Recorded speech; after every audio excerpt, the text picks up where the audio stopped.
welcome to the Kubix 9. And welcome to... Woo! Correct. Yeah, well, it's in the middle of the week. Energy is low.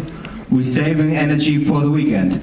So, welcome to the Berlinale and welcome to the screening of Mad Bills to Pay. And here's one announcement which is very interesting for all the movie cracks out there in the audience. Obviously, hopefully all of you. There will be a Q&A and a little film talk after the screening right here on stage. So if you have any burning questions about the film, about filmmaking, movie making, please stay and please ask a lot of questions, because these kinds of conversations are what makes the Berlinale and make the festival so great. So have a nice screening and we see each other afterwards.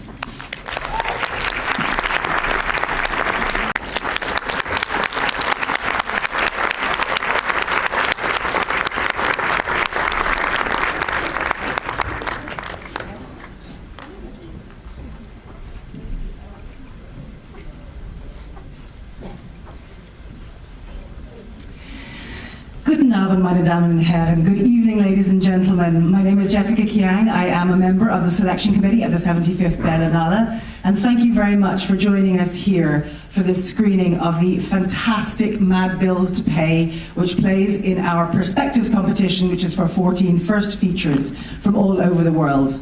I can say, hand on my heart, this was a film that the entire committee fell in love with almost immediately as soon as the first frame was. In fact, I have already told Joel, the director, exactly the moment that I fell in love with the film, and it happened exactly 5 minutes in. Perhaps some of you know what that moment is. This is a truly exceptional debut.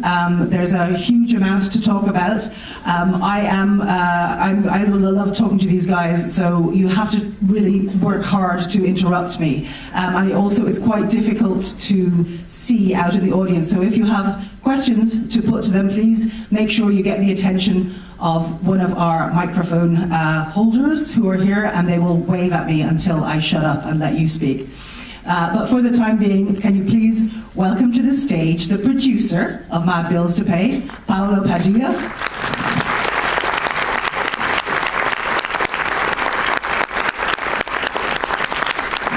And in an astonishing first feature film performance, playing a riveting role as Rico, we have Juan Collado.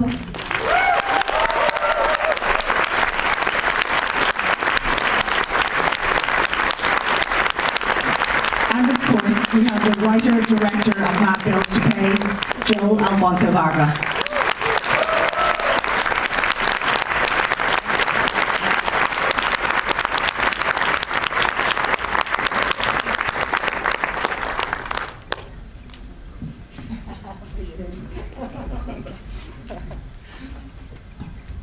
Hello everyone.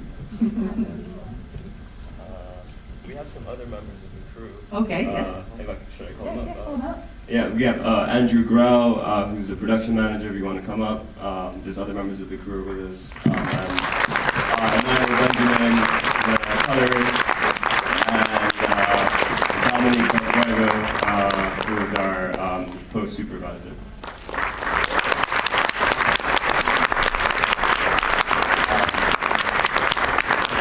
I think it's a real testament to one of the things that has come out so strongly, not just in this film, but across our Perspective selection, how many of our debut feature filmmakers feel so strongly that they should be sharing the limelight with members of their team. This also happened at your premiere. We had like 7 people up on stage as well. And I think that's a wonderful testament. I especially enjoy having craftspeople and members of craft departments here for a film like this, where almost every single aspect of the craft, from the cinematography to the editing to the sound design to the coloring, is just like superb. So I want to actually ask you a little bit about that, just to kick off, maybe, Joel. All of these individual departments are like operating at max capacity, but I suppose it's the job of the director to be able to marshal those. And you used a nice sort of coaching analogy. Is that going to be your approach to directing going forward? Yeah. Well, first of all, thank you guys for watching the film, and yeah, sitting through it and enjoying it. You know, if you didn't enjoy it, it's cool too. Can you speak? Oh, sorry, is it better? Okay. Yeah, to answer your question, like, you know, I think I put a lot of focus on, like, crewing up, like, finding the right people and, like, casting, like, so by the time that we got to, like, shooting the film, it was like, I had so much trust in everyone that it was just like, okay, like, let's just press the play button, let's let it go, you know. And I didn't really intervene too much as a director in the production. So like, the short answer to your question is yes, I want to continue like to, you know, work in this way and just really like put together good teams and you know, that's the way, because it just makes the job so much easier, like, as a director. And you know, I like my job being easy, so. Paolo, maybe a question for you. Could you just tell us a little bit about when you came to this project and at what point you realized you were involved in something pretty special? I guess, I mean, I met Joel a couple of years ago when we were at film school at the National Film and Television School in London. And I guess it was one of those like shared moments where you sort of like pitch to each other ideas, etc. And Joel pitched an idea for a short film that he went on to make. And at that point I realized I want to work with this guy, because the pitch was just like perfect, and I could relate with the story, I could relate with the way that Joel thinks about his characters and the dynamics between them, etc. And then, you know, like a year later, it was, you know, time to think about working on a project, and Joel started pitching me this idea for my bills, and I just like fell in love with it, and I could see Rico making the nutcrackers and, you know, brewing them and then trying to sell them, and I could see him on the beach, etc. And, you know, Joel was talking at that point of something that I'm not familiar with, because I'm not from New York, I'm Italian, and he was explaining to me this thing, and yet I could relate so much, you know, especially like with the family dynamics and all of that. So I think at that point I was like, I have to work on this, I have to, you know, to do my part. And I think, to me, when I realized it was special, it's way after. I mean, of course, you go through production and you know, you have your everyday, you know, struggles and challenges, etc. So you're always wondering, like, you know, are we doing the right thing? But then Joel and Irfan, the editor, edited the very first rough cut of the entire feature film, and they called us for a screening. And when I watched it, I wasn't bored. And I was so in it. I just watched the film, and, you know, like, as a producer, you know the film, you know, inside out, you know everything, you know all the shots, you know where you were, you know that person was late that day, you know what I mean, like, you know all these things. And instead I just watched the film, and at the end I was like, oh, okay, maybe we do have a film. Because one of the things that you mentioned there is the short film as well. So I suppose we should mention, I think you only graduated in like February of last year. Yeah. So you're a 1-year graduate. This is really depressing for anybody who's as old as I am. But and then already had a short film also starring Juan. And this is kind of very an expansion of that short film. But that short film then won a major prize in Locarno last year. So this has been a real whirlwind. Mad Bills then went on to premiere at Sundance, a festival in America. And now it's here. So just tell me a little bit about that journey of going from literally going from graduating, and it was kind of your graduation film as well, with the short film, and then expanding it. Tell me about it. Yeah, I mean, it's been a crazy journey. I mean, honestly, like, we just set out to make a feature film. Like, we had very few, like, minimal resources, like, you know, and time, so like that we were able to pull this out. Like, till this day, I'm just like, how do we do that? Because you know, the challenges were many, and felt so insurmountable at times. But anyway, like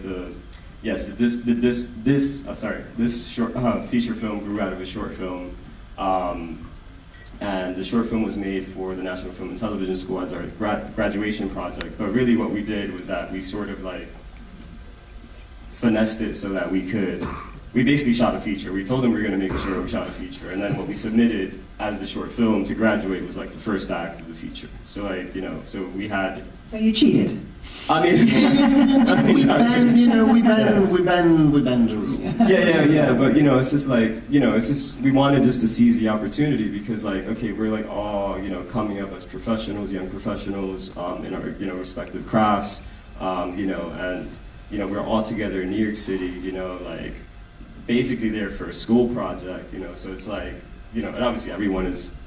If this film ever goes off to be distributed, everyone would like get compensated and all that. But for the purposes of shooting this film, we're just like we have all these people, all this skill here. Let's try to just make something bigger. So what we did was that we added, I think like 8 additional days to that short film shoot to just complete this film, and that's what it's become. And so that that's traveled to they went to Locarno. That was great. And it's I think there is something to say about having a short first, because at Locarno the short just really allowed us to like awareness build for the feature. So we won the prize at Locarno, and then people there were more chats, and like it just kind of like set everything up so that when the feature was eventually released or submitted to the festival circuit, it was like there was already like a lot of talk around it. So it kind of just made things. That journey a little easier, but yeah. Juan, I want to ask you a question. So you, like in this role, one of the things I think is so beautiful about the character of Rico, I mean, the film is so much about him and so much from his perspective, but he is surrounded by women. And his life is pretty much defined by those women, all of whom are absolutely, it's a fantastic cast. I wish we could have had them here as well. In fact, they collectively, as an ensemble, won a jury award in Sundance, the festival that shall not be named. So I wanted to talk to you about that a little bit, because so much of this is about a certain performance of masculinity while being surrounded by women. So just tell me about how you approached that, and was there something in your own life perhaps that contributed to that? Yeah, 100%.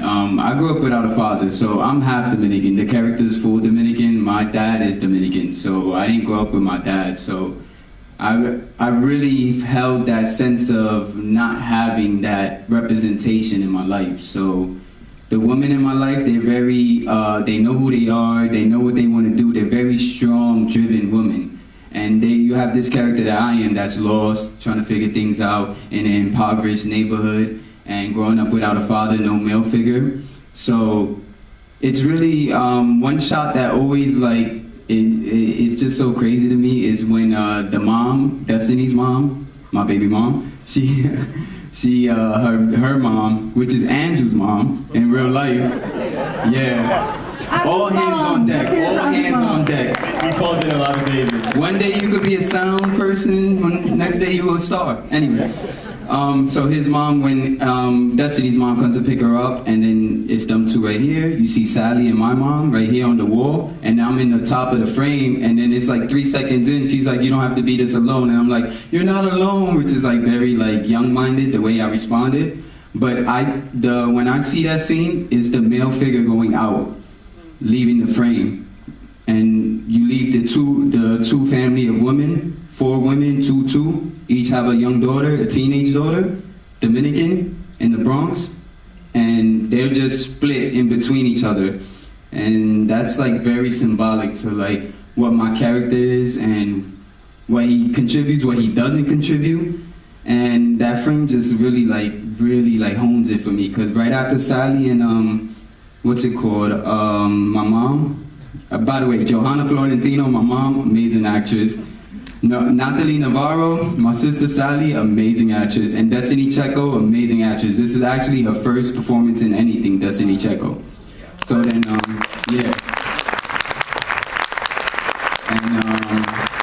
when Sally and my mom are against the wall and they get off, if you see the wall, it's literally a repaired wall. Like, you ever had it in a house school where you fighting and you break the wall? Like, it literally looks like that. So it looks like, it gives the feeling of a broken household.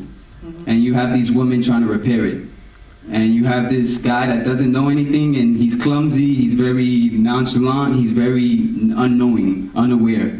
And that scene really brings it in for me. So yeah. It's a beautiful scene. I know exactly the scene you're talking about because it really gets me every time as well. It's the embrace between the grandmothers at the end, and it's one of the rare times when the focus is taken away from Rico, and you suddenly realize that all the forces of his life, which are very feminine and are bearing down on him, but are also protecting him as well. They're sorting things out, despite him in many ways. I mean, it's a really beautiful performance. But the other thing I wanted to ask you about is, he's not troubled. I can't even think of the word. He's such a complex character, and he makes so many mistakes and so many bad choices, and he falls back into old bad habits throughout it. And yet there's such a sense of humanity to him that for me there's that wonderful moment where he's getting the haircut. I would love to talk about the haircut. You should talk about the haircut. The scene. ASMR. Yeah. No dialogue, just straight. Yeah. And also how glad we are to see the hair back. Yeah. But, literally. yeah, for me, there's something about that haircut scene that feels like, although it's the thing that he needs to do, and he needs to grow up, and he needs to, straighten up and fly right and get his haircut and get a job and do all of those things, there's a little part of your heart that breaks for this carefree, long-haired kind of idiot who's going around and getting things wrong as well. So tell me a little bit, if you can, about finding those, that sort of humanity within Rico, even when he's doing possibly indefensible or unforgivable things to the people around him. Literally, first of all, that's an amazing question. That scene, I really love it. How do I explain it? As a male, so any guy that's out there, y'all know what I'm talking about. Getting a haircut, they always cut the hair on the top first and then do the hairline. They did it in reverse, but we told the guy to do it, to cut the hair first and then do the hairline and all that. But I don't know what he heard. I don't know what he's doing. So I'm in the chair and we only get one shot to cut your hair. There's no way you can put hair, you know what I'm saying? So I'm looking at this guy, doing it wrong, knowing he's doing it wrong, but I gotta stay in character, and I'm like, this is the hardest performance of history. And a lot of people get confused with my character because he's not very likable. He's not thing, and it's very much so my favorite actor is Joaquin Phoenix as a male actor. Female is Zoe Saldana, who's Dominican, but Joaquin Phoenix, his character in The Master, I went to film school, so I'm very into very a cinephile. So The Master is one of my favorite films, and Joaquin Phoenix and I think Heath Ledger in Dark Knight, I compare that to my character. These are characters that they're very confusing because they are protagonists and an antagonist at the same time. They're their own worst enemy. So I have to keep that in mind the whole time that this is going on. So yeah, so I have to find those moments. Yeah, really. of course, yes. But it's also, I love the fact that in that hairdressing scene, we're all reading into how your expression is, all of these soulful things. But actually, you're just thinking, what the fuck is this hairdresser doing to my hair right now? Literally, can I even go deeper on this? So I didn't meet these guys until 3 days before we shot. So they gave me a phone call randomly. They saw me on backstage, so my number called me, whatever. So we go through the process. I don't get cast till the night before. You got cast the night before you started Literally, shooting? I got cast the night before, 10 o'clock. I mean, we did chemistry tests. Yeah, we did 3 tests. Yeah. But literally 23rd hour. So hey, damn, how do you even explain this? Yeah, we asked for a lot, cause we literally. It's can you cut your hair? Can you, When they first called me, they never said nothing about cutting hair. They was hey, we got a role that you would, it's a feature film, would you want to audition in? Yeah, but still, it's the idea. So when I get to the the audition, it goes great. End of the audition, he's like, okay, are you cool with getting a military cut, a buzz cut? I'm like,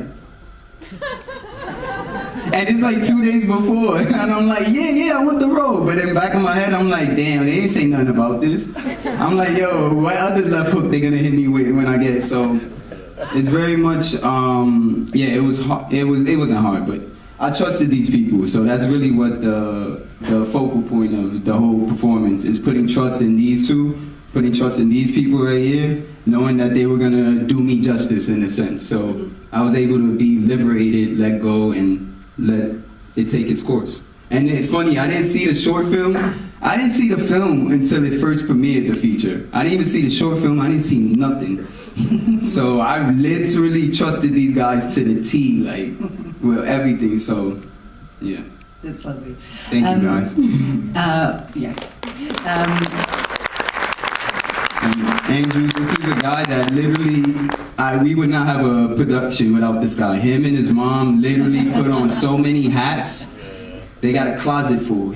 Well, you certainly wouldn't have a production without all of your moms, would you? Yeah, thank you to moms, Here for the moms. baby mothers, like, bringing us into this. And my mom's actually in the film in the last shot. And she sat down, she's in the picnic scene, the gender reveal scene. It's all women. Every woman that you know is basically in this film. Very good. I mean, aside from that, you mentioned some of your influences as an actor.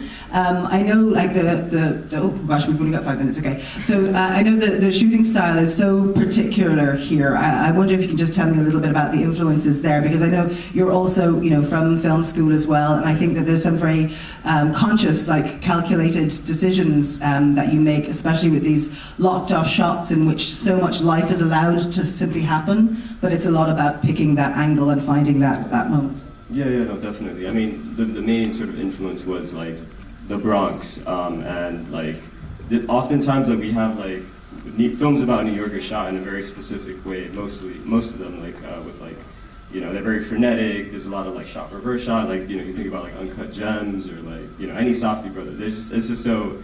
And like my experience of growing up in the Bronx actually was a very like slow.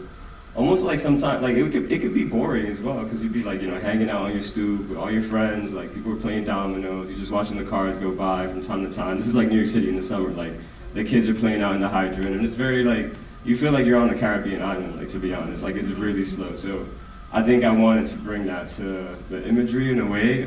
In addition, we also looked at a lot of photography as well. I kind of made it a point to not look at movie references so much.